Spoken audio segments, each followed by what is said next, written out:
Okay, so chapter 6 is this wonderful place where we learn a lot more about meditation. And we saw last week the analogy of the lamp in the pot, and the flame does not flicker. And actually last week I had confused it with another analogy that comes in the Upanishads, which is echoed in Atma Bodh, where the pot has these little gaps and you can see through it. But here it's just that it's inside and it doesn't flicker. The gaps is, we see it as though the body, and inside the body there's a soul. But we know that the soul is much bigger than the body. And here it's the idea is more about a mind that is steady rather than anything else. So this steady mind is because when the mind is steady, then the reflection of consciousness on the mind is clear and still. So if a surface is moving, then any reflection on that gets distorted. So even right now, consciousness is reflecting in our mind, but the reflection of consciousness in our mind, we don't see it as it is because of the constant thoughts that we keep having. And so we see consciousness, we see Brahman, we see God, we see truth, we see happiness, we see love, but it's all distorted by our thoughts, moves. It's not a clear picture. That's what we had seen last week, right?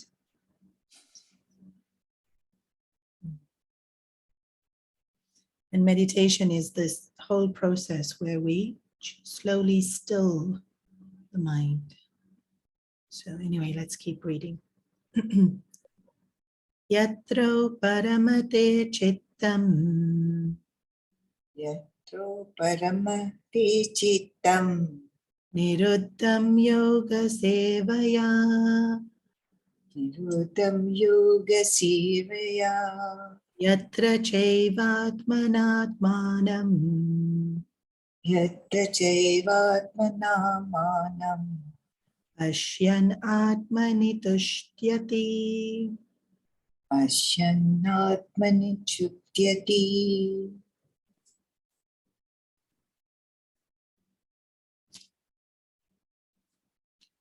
Actually, this whole section we can take together.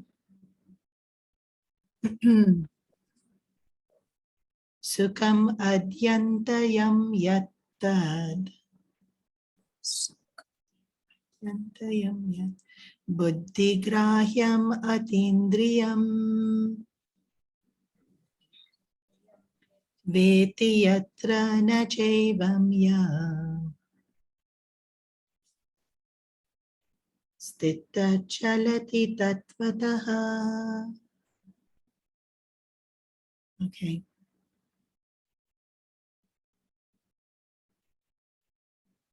We'll take two at a time, even though here actually 4 verses are given at a time. So, yat paramachittam, when we come to see this supreme, well, firstly, we come to see it, niruddha yoga sevayaha. So, in chapter 3, Arjuna had asked a question that this mind seems to be impossible for us to control. And Krishna answered, it's very difficult, but it is possible. And he said 2 things that was necessary, Vairagya and Abhyasa.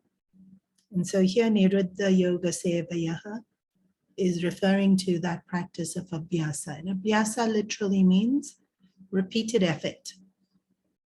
So I guess practice in everyday language.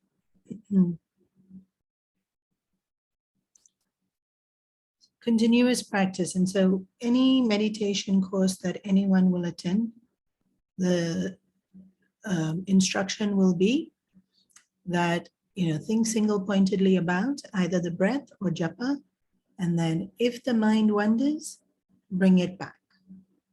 And then that's the abhyas bit. The abhyas bit is whatever the mind does, which we don't want it to do, and to train it, we have to just bring it back. Actually, if we think about our everyday life, we're doing this all the time. You know, in many countries where there's no help in the house, you're just constantly doing dishes. You know, because we're constantly eating, and then there's constantly cleaning. Or, you know, in terms of even looking after ourselves, we constantly bathing, constantly cleaning, what, clipping our nails. We don't do these things once. It's literally continuous. And even things we enjoy. If somebody likes to sing, if somebody likes to sew, if somebody likes to garden, then again, these are not things we do once. These are things we do continuously. So abhyasa is this, it's almost like it's in today in Instagram, you have these boomerang effects where it loops and the same thing plays again and it plays again. And that's abhyasa, that we're repeating a practice. We're repeating a thought. We're repeating a habit. We're repeating a behavior. And this is the only way to train our minds. There is no other way to train our mind except incredible intensity of thought. So there's things that happen in our lives and people change literally overnight. And it will be, they get a very big scare, right? Like somebody dies or somebody is about to die. And then the feeling of that person is, and because it's so intense, because that emotion is so intense, it brings about an immediate change. But that doesn't happen often. That kind of intensity of emotion doesn't happen often. If we can accomplish it, then there will be incredible change. And so in terms of spirituality, we see it as immense devotion. And so you'll see in Santa Mahatma's life stories, whether we're looking at, Guru Nanak Sahib or Tulsi Das Ji or Eknath Maharaj or Tukaram or so many of these great saints, that their intensity of love was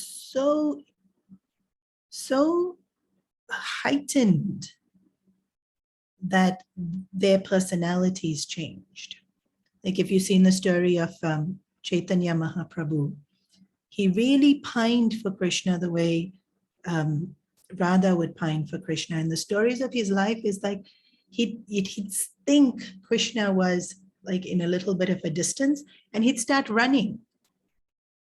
Because in his heart, in his mind, he would see Krishna, and nobody else could see Krishna there. But because he thought Krishna was there, he would run, like literally on the street, on the beach, on the road, in the fields. And that's how that whole thing about dancing on the roads came, because he would just, say Krishna's name and run. And so that intensity, that, even when we, in our everyday lives, of course, we lived in these built up, very sophisticated cities now where we very shy to do anything, but, we wouldn't run. We'd get embarrassed even to get that kind of attention. Whereas he had no awareness of how he looked. He had no awareness of what somebody else was thinking. All he was aware of was Krishna was there and he would run. And so often, literally like in the Bhagavatam, when the gopis are running for the Ras Leela, some of them hadn't worn their clothes properly. Some of them had put half their makeup and hadn't put the rest of the makeup. But they heard the flute and they just ran. And Chaitanya Mahaprabhu was the same. Sometimes he was dressed appropriately, sometimes he wasn't dressed properly, and he would just run. And, feeling that Krishna is there and I have to meet him. So intensity of emotion causes change in our thought structure, causes change in our energy, in our body, in our attitude, in our demeanor, in our belief systems. Even in our belief systems, only when there's an intense emotion do we really think about things? And then do we really shift how we think about things? So even when people go through immense pain, so maybe somebody is a little optimistic and easygoing and carefree, and then something happens and they go through immense pain, and then you'll see this shift in their personality. They now lose that carefreeness. They lose that easygoing nature, and they become a little bit more, well, sometimes cautious, sometimes heavy. So emotions bring about instant change when those emotions are drastic. Sometimes we're aware of the change it's bringing about, and sometimes we're not aware. Sometimes it's more conscious, and a lot of the times it's not. And other people notice it more than we notice it ourselves. But like I said, this doesn't happen often, and you can't force it. We can't force an intense emotion. So then if we want to bring about change, intense emotion is not in our control.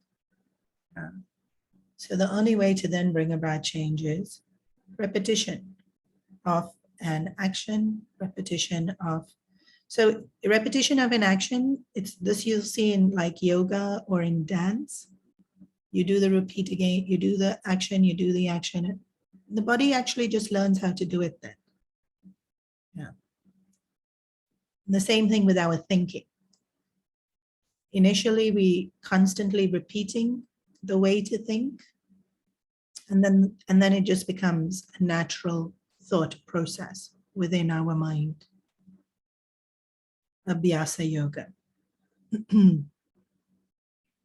Until yatra chevatmana atmanam pashyan atmani tishtati. Until we come to see the self by the self. Atmanam atmanatmanam. It's the words in Sanskrit is really, really beautiful, the way they plays. Even in English, it's beautiful, but every language has its beauty. So to see the self by the self, and then pashyan atmani tushtati. Tushtati is to be happy, satisfied, content. Santushta is the word used earlier, I think in the previous chapter. So I'm seeing the self by the self and happy in the self. So what are we doing right now? Right now, we're not seeing the self as the self. Right now, we are seeing ego entity. And actually, each one of us will be at different levels of consciousness, and even within each one of us that we change within a day of how sattvic, rajasic, and tamasic we are. So sometimes we're not seeing anything, we're just seeing the world outside. Sometimes it's me seeing myself as part of the world outside, me acting in the world. So that's me seeing myself as body in this physical world. And then sometimes we're very aware of what I'm thinking and what I'm feeling as things and beings are around me. So it's mind seeing mind in the world outside. And then sometimes we just by ourselves, we're not so aware of the world outside, and it's intellect seeing mind. And sometimes it's sakshi, consciousness seeing mind and intellect. How will you know which one you're experiencing? Just through constant study of the scriptures. And there's no test. There's just how the level of awareness we have will be the way of knowing what we are aware of and where the awareness is. Right? So like I said, sometimes the awareness is just in the world outside. I'm not even aware of me. Sometimes I'm aware of me in the world. So then the level of awareness is higher. Awareness of my mind functioning through my body in the world. Awareness of intellect and mind and the disparity between them, or the cohesiveness between them. Awareness of even intellect and consciousness. So to see the self by the self is, there's no world, there's no body, there's no mind, there's no intellect. There's just consciousness seeing consciousness. Now, if you ask me, have I ever experienced that? Meaning each one of you, only you'll know.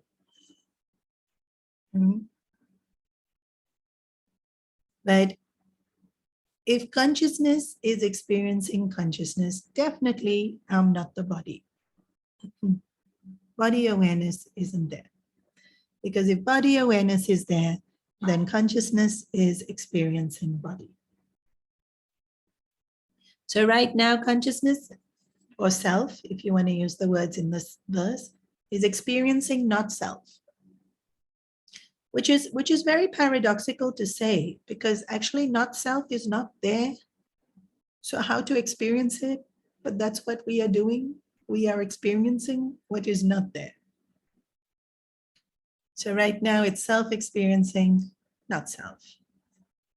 And what are we trying to do? Abhyasa, practices, to help us get to self-experiencing self.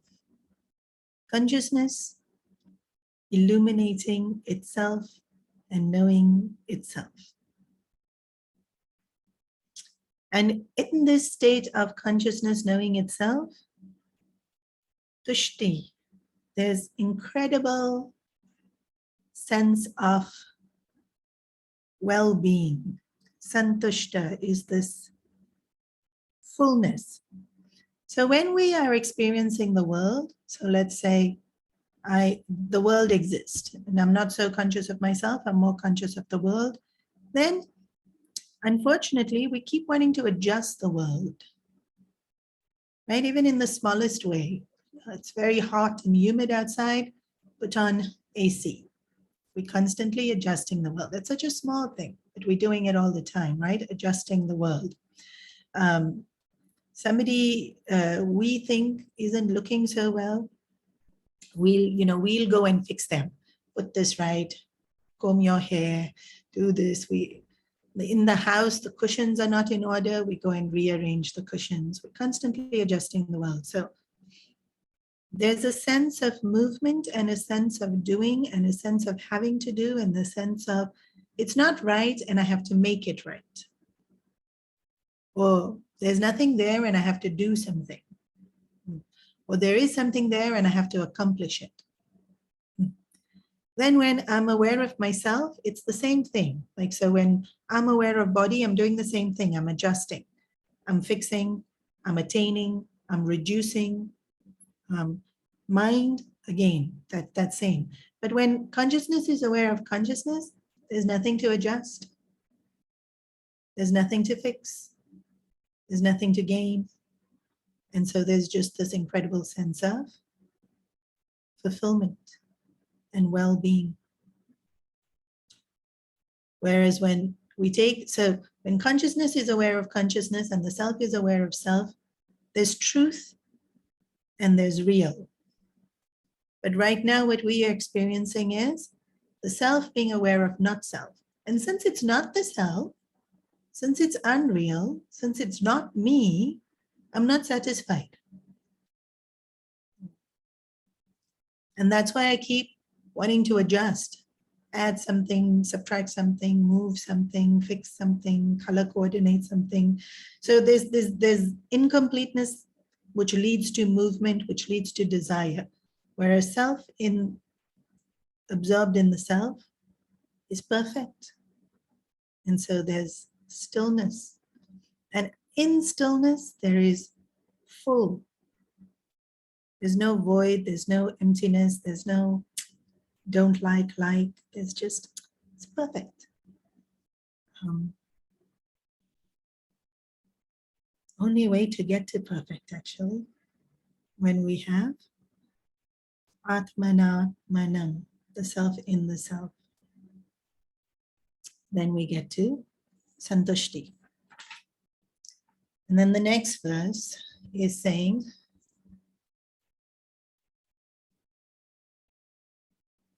Sukham Atman. So continuing on this feeling of joy. Atmani yattat buddhi graha akindriyaha.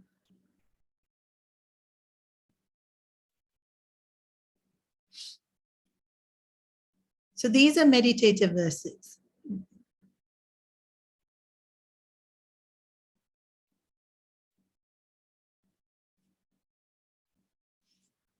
So when we feel this santushta,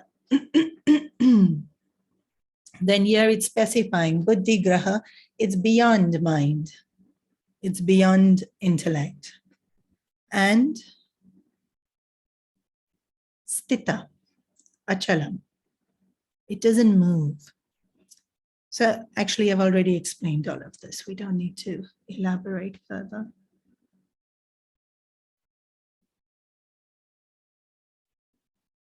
We can do the next two verses. Yam labdva cha param labam manyate natikam tata yasmin stito na dukkhena gurunapi vichalyate.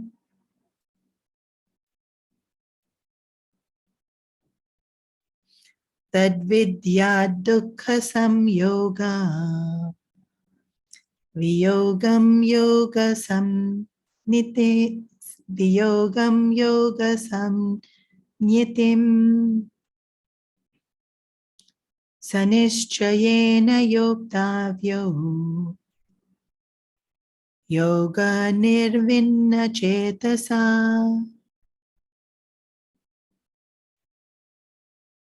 So this is the third definition of yoga given in the Bhagavad Gita.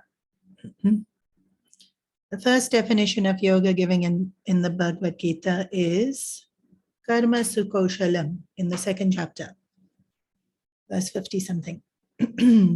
Dexterity in action is the way Gurudev translated that. Efficiency in action, precision in action, skillfulness in action. That's yoga. And that's karma yoga for you in a nutshell. Do your best. Yoga is doing your very, very, very, very best. It might not be as good as somebody else's, but it's your best. Then it's yoga. And also it's the training to be better. That's also yoga. When we increase our efficiency, increase our intelligence, increase our capability, increase our stamina. Okay, so first definition of yoga, yoga su karma kaushalam. Second definition of yoga is also given in the second chapter. Samatvam yoga uchyate. Yoga is equipoise. So the first definition of yoga, like I said, is karma yoga in a nutshell. The second definition is karma yoga, bhakti yoga, jnana yoga, all of them put together. Why? It's balance. What is yoga? Balance. Now in yoga asanas, you have balance pose, but that's not what's being talked about here. It's talking about balance of mind. This whole not eating too much, not sleeping too much, not sleeping too little. This whole, we spoke a whole class on it. And that's why I did the whole class on it, even though it's basic, because that's yoga. These are things we can do, right? Maybe I'm not able to sit in meditation thinking of Aham Brahmasmi, but I can do all throughout the day. Balance. Don't talk too much. Balance. Yeah. Don't take too much. Don't give too much. Everything. Balance. Just right. What kindergarten story tale is that? Goldilocks and the Three Bears. Just right. Everything has to be just right. And so in terms of yoga, samatvam uchyate, even we shouldn't get too excited. Don't get too sad. Don't get too angry. Just a little bit angry. Little bit. Little bit scared. Why? Because all emotions serve a purpose, right? Fear keeps us safe. Anger keeps us just. But it has to be just enough. Healthy dose. That's the point of Samatvam Yoga Uchyate. We start with food and sleep and speech and cleaning and exercise so that we can get to the point where we can do it with anger, jealousy, greed, guilt, regret, insecurity. Minuscule doses of everything keeps us humane.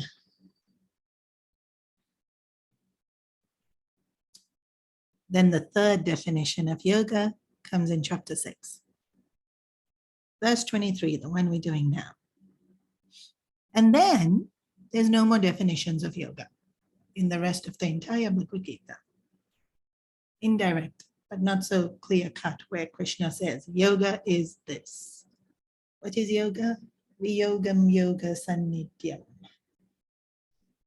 Samyogam viyogam. Tam vidvan dukkha samyoga viyoga. Detaching from our attachment to dukkha. Huh? What is yoga? We thought it was doing tree pose. No.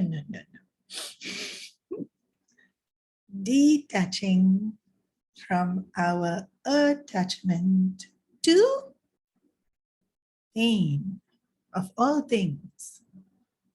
What are we attached to? Pain, dukkha, sorrow, suffering. What a nice definition of yoga, no? Viyoga means to, how do you say it? You know, Guruji does this very beautiful analogy where he says, when we live our lives, there's constant coming together and going apart, coming together and going apart. Whether it's me and my sense pleasure or it's me and you, right? We come together, we separate it. We come together, we separate it. In one of the Puranas, the analogy is given of logs floating in a river. The logs come together, logs spread, while the river is flowing. But Guruji's is really, really nice. This definition of yoga given here in chapter 6, he says, we're doing it all, this is how we should live our lives. So when we take our hands and we are on Zoom, goes together. So easily, right? Like when my hand's like this, it's together. I can even sit like this. How long I'll keep it together like this? It's so intertwined, so locked. One unit. This becomes one unit, one solid unit. And I can sit and take the whole class like this. And when needed, if I need to reach for my glasses, how easily it comes out. There's no effort, there's none of that. It just slips out. Yoga, Viyoga. Yoga, Viyoga. How should we live our lives? When things come to us with ease, comfort, togetherness, solidarity. When they leave, so simple. Just like the hand slipping away.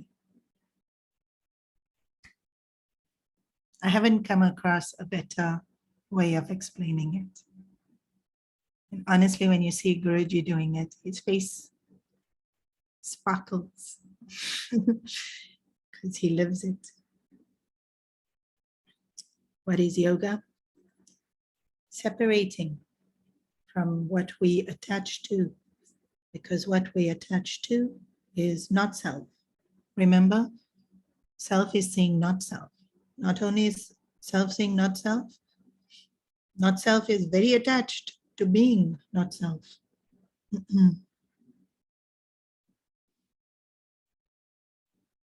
Having attained which? Yam ladvan cha param labam. Having, when we attain this, then manyatena dikatar tata. There's nothing more to attain.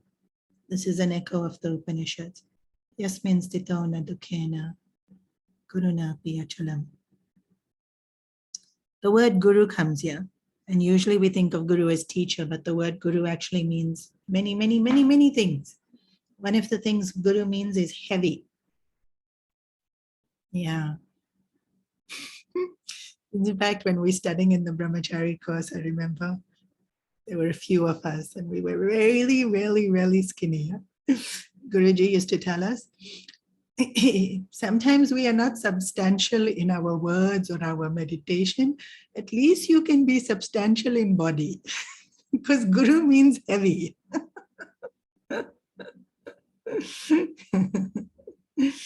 The idea of guru meaning heavy is steady, cannot be shaken, cannot move. And also when our teacher, guru, those words, not heavy in the way that they weigh heavy on us, but they solid. Those words hit us in a more tangible way, right? Otherwise it kind of floats off with the wind. But here it's not talking about guru as a teacher, it's talking about this person who attains the self in the self. This person, they become so established in that truth that they cannot be moved by even the worst sorrow, the most devastating thing that can happen. Nothing affects them. And so we see in the life of many great Mahatmas. In fact, if you see the life of Mahatmas, they filled with sorrow. And there's not a single Mahatma's life who wasn't filled with sorrow. But whatever sorrow came, it didn't hinder their growth. In fact, it just increased their resolve. It deepened their devotion. Even with our Puja Gurudev. Every obstacle that we see that he came across just made him more determined. Even when his own guru said, don't leave the Himalayas and go down to the plains, right? His own guru is telling him not to. And he's negotiating with the Fonji Maharaj. Let me go for 1 year. Let me try this. I'll go without money. I won't do this. And so, he does. And that's an incredible year in Puja Gurudev's life where he roamed through India without a single cent in his pocket, not asking anyone for anything. And that was his test. Before Taponji Maharaj gave him permission to start teaching in the cities, he had to pass this test for 1 full year to roam around as a wandering sadhu. And never ever ask anyone for anything. And so that's a sadhana that we, even in our weekly homework, sometimes I've given that. It's actually very hard to remember it, to not ask for things. Maybe even more so here in Asia, because we're so used to having support networks. We ask people to do things for us all the time, whether it be the helpers or the errand boys or the secretaries or the, our friends, pick this up for me, get this for me, do this for me, say this for me, but send this message. But don't ask for a thing, not one. So we can try that this week's homework. Nothing. Don't ask anyone to take you out. Don't choose a restaurant. Even when you go to the restaurant, don't choose your food. Don't ask. Just whatever comes, comes. And actually, it's a beautiful exercise because you'll see that actually we don't have to ask. Whatever we need comes. Even what we desire comes. So Gurudev, and it's a small digress, but it's a really cute story. So Gurudev was doing this 1 year where he was not asking for anything and he had zero money, zero money. He had come down from Uttarkashi and he was walking through the plains of India and he had to keep moving. So even transport, how was he going to figure out transport? Either it was by foot or somebody gave him a train ticket, but he couldn't ask. So interesting, right? How he went. In one full year, he traveled all through India. Years later, there was a gentleman that had come to one of the bhikshas, and Gurudev was by then already a well-known Swami in the mission, and loads of people were listening to him, and by then the mission had grown in strength and popularity. And this one gentleman came up to Swamiji, bowed down, Gurudev, and Gurudev looked at him and said, "Peanuts." And the man thought, he was confused. He didn't know what Gurudev was referring to. And Gurudev said, in that 1 year, when he was asking for nothing, once he was on a train and he was really hungry, and this gentleman was sitting in front of him in the train, eating peanuts, looked over at Gurudev and said, "Here, finish the rest." And so this is another phenomenal thing about Gurudev. He remembered everyone. He never forgot. People expect all of us to have that same memory. We don't. Guruji is pretty good. Swamiji is pretty good though. But what am I saying? When it comes, when it goes, even something like, I'm starving. Food will come. When it comes, we accept, enjoy, appreciate, filled with gratitude. When it goes and I'm starving again, it goes. It has to be as easy as the fingers slipping out. Health comes and I'm enjoying it. I'm able to do 10 Surya Namaskars, 10,000 steps a day. Health goes, okay. This ease of letting go. What is yoga? Well, I'm paraphrasing immensely. Letting go. Yoga is the ability to not hold on. And so the analogy given by scriptures is wind. To be as detached as the wind. The wind is so detached that wind will carry smell, but it will even let go of smell. Like smell is so subtle, right? Like wind will carry the leaves, wind will carry sand. Let it go. But it will carry even fragrances, but it lets it go. So for us, carry like nothing. The fragrances of smell is so beautiful because the word fragrance in Sanskrit means vasana. Well, it's not positive or negative. Vasana just means sense of smell. Can be a good smell or a bad smell. So wind detaches even from that. And so for us, this ability to let go of even vasanas, which is really, this is the test of yoga. Can I let go of a vasana? And this is why so much of our tapas is giving up things we like. Because likes and dislikes are our vasanas. They're the building blocks of our vasanas. So give it up. Maybe not forever, for 1 week, for 1 month. 1 year. Why? Because then the vasana grip loosens.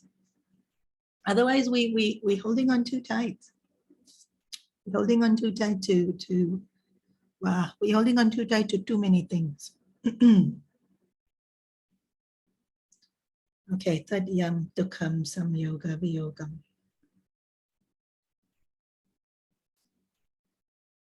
So letting go of sorrow. So maybe I'm not able to let go of everything. Too big an ask for us, right? This stage in our journey. Let go of sorrow. This is all the scriptures are asking of us.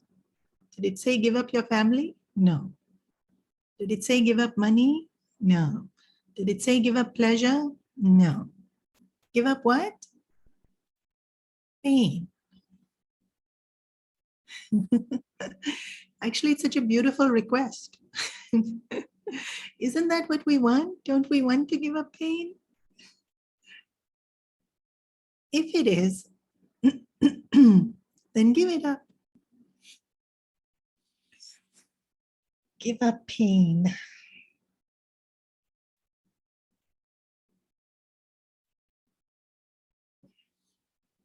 What causes pain?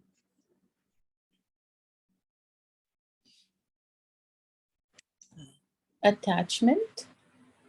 Yeah.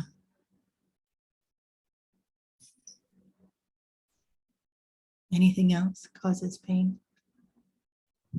Expectation. Yeah. Expectation. Disappointment. Disappointment because I had expectation. Yeah.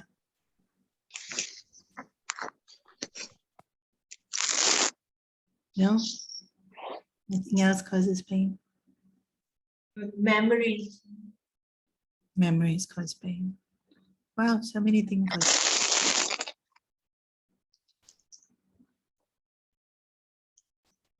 And greed.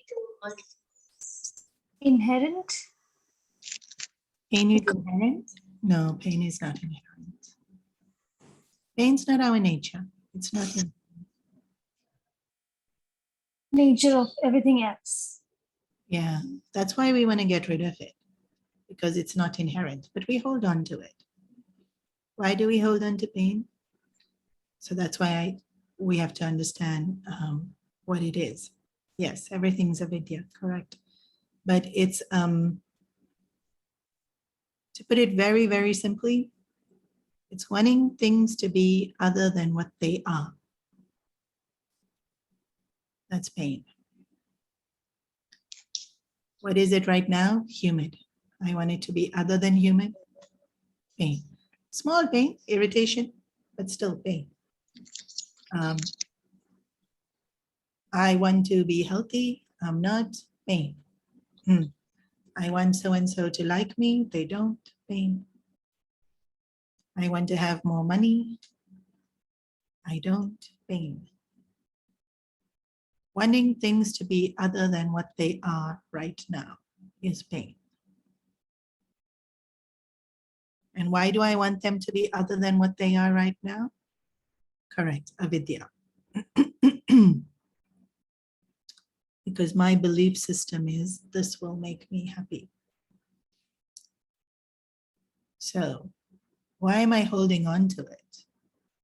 Why am I holding on to the pain? Because I'm still hoping it will change.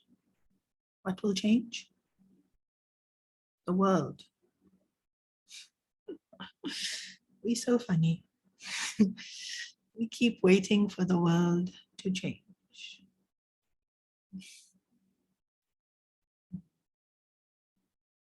This person will start liking me. They will, they will.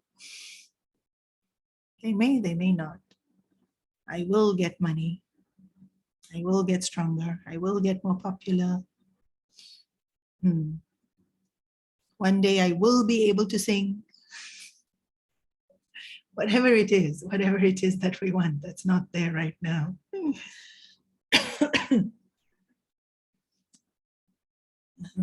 So what are we holding on to? What is not there? Right? What's causing the pain? It's that things are different to what I want it to be. What am I holding on to? What I want it to be. Is what I want to be there? No. So I'm holding on to what's not there. So what's pain? Holding on to what's not there. This is beautiful in terms of Vedanta, because let's take it up a notch in Vedanta. What am I holding on to? Body. This wonderful body. Is body there? Yeah. Makes so much noise. So demanding it is. We have to keep cleaning it, feeding it, beautifying it. Will body be there in another, let's be generous, 100 years? No. Was body there 100 years ago? So can it be there now?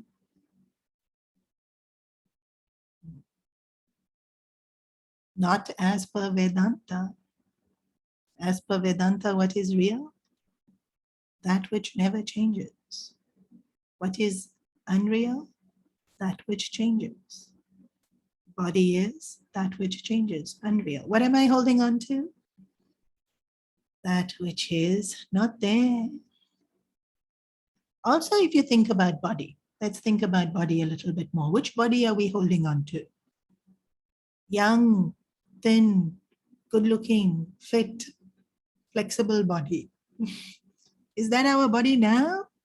Nay. Already gone, already wrinkles, already gray, already stamina's less, digestion capacity less. What are we holding on to? It's not there. It's already gone, whatever it is we're holding on to. This idea, we believe it will come back. What will come back? Youth? Not going to happen. Health? Sure, but it won't be that health that was there. What is pain? Holding on to what is not there. From the relative point of view, I want something, it doesn't exist, it's not there. From the Vedantic point of view, what's there that I'm holding on to? I'm holding on to body, it's not there. Then I'm holding on to relationships. This. Which relationship am I holding on to? This lifetime, this person has come in this form. Did I know them last lifetime? Maybe, maybe not. Were they in that same form last lifetime? Definitely not. What relationship did I have with them last lifetime? No idea. What am I holding on to now? It's not there. This body is going to go, that relationship's going to go. Then what else do we hold on to? Prestige, power, status. Is it there? Parents, it's an all of it is snake on rope. Mirage on the desert sand. What are we holding on to? Mirage. Mirage on the desert sand. We're holding on to a dream when we already awake. Shadow falling from a flame on a wall. Pain is holding on to what is not there, which means we are holding on to unreal. We're holding on to not self. We are holding on to ignorance. We are holding on to anatma. And this whole verse started with self. We want to get to the self, enjoying the self. Right now, we're not enjoying not self. If we were enjoying it, great. We're not enjoying it. We're suffering, but we're holding on to it. So, this week's homework.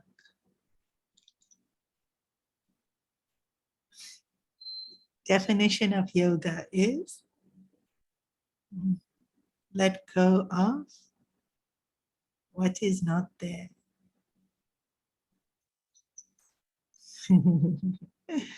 Let go of what is not there. If it's not there, it's not there. Look at what is there.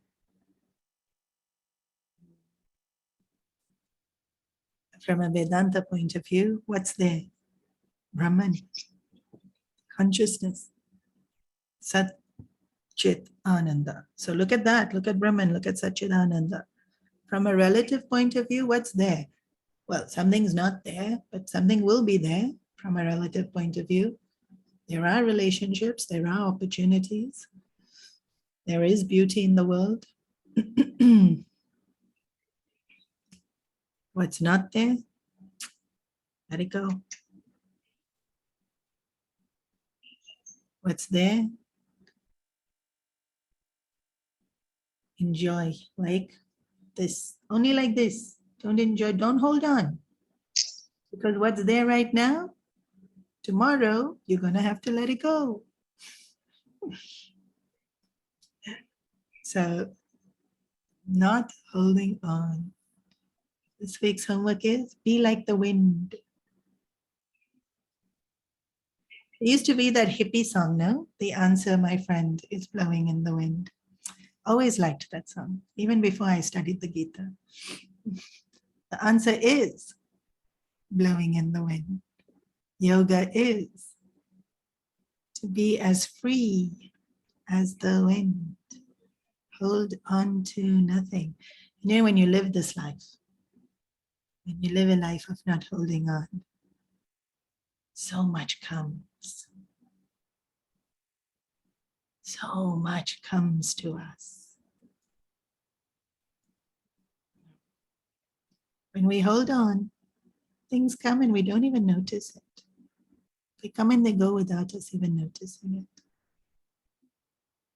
Bhagwan gives everyone, every single one. But because we're holding on so tight to one thing, we don't see everything else. And what are we holding on to? It's not there. So you miss out both ways. Such a bad deal.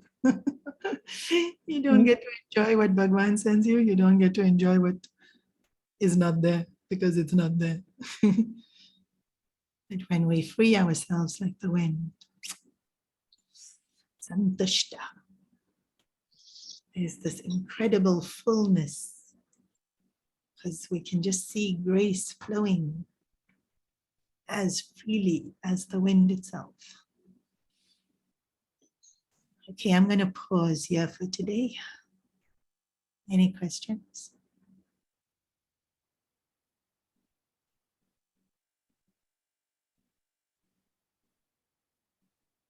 No? That's good. Om Sarve Bhavantu Sukhinah Sarve Santu Niramaya Sarve Bhadrani Pashyantu Ma Kaschit Dukhabhag Bhave Asato Ma Satkamaya Tamaso Ma Jyotirgamaya Mrityorma Amritam Gamaya Om Purnamada Purnamidam Purnat Purnamadachyate Purnasya Purnamadaya Purnameva Vashishyate Om Shanti Shanti Shanti Harihi Om Shri Gurubhyo Namaha Harihi Om